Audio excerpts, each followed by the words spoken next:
Hello and welcome to your Spinal Test Out. The first thing you're going to do is tell me that you are doing a timeout, that you are identifying the patient and the procedure that is to be done, and whether the consent has been obtained. And then lastly, the site that you are going to do the procedure. You will next place on the pulse oximeter, the ECG, and the non-invasive blood pressure cuff onto the patient. Now you're going to verify that you have a spinal kit tray, the sterile gloves in the correct size, and cleansing solution. The cleansing solution is usually found inside the kit. And you can use either betadine solution or chlorhexidine solution. Palpate the superior aspects of the iliac crest and identify the intersection at the L4 spinous process with non-sterile gloves on. Use skin indentation to indicate the proper position at the L3-4 or L4-L5 interspace.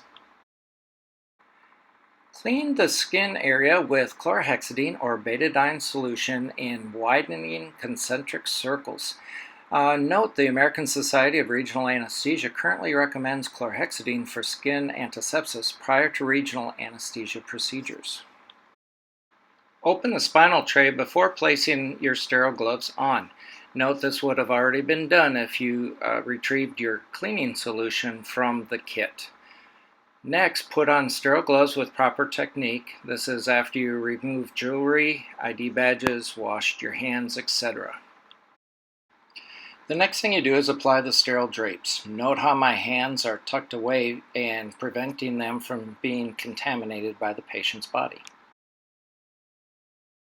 Next, draw up the medication that you plan to use. I like to draw up the spinal medication first and make sure that you label each of the syringes after you draw them up.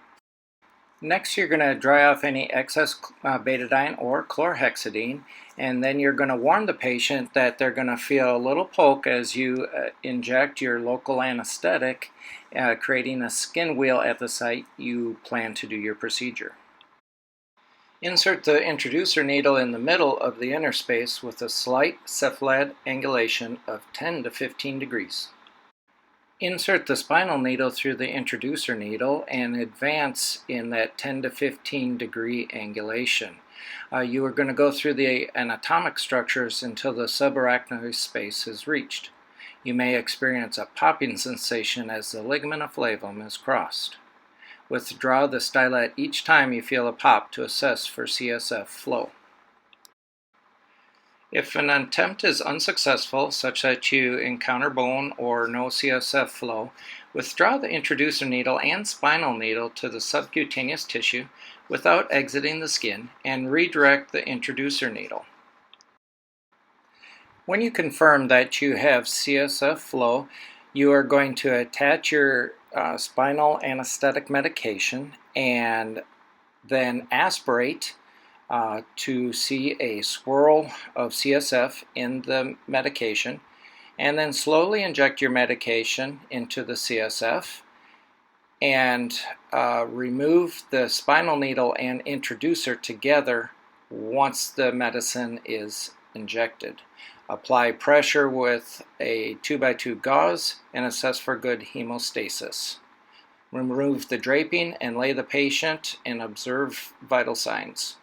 Then dispose of all sharps and biohazard material appropriately.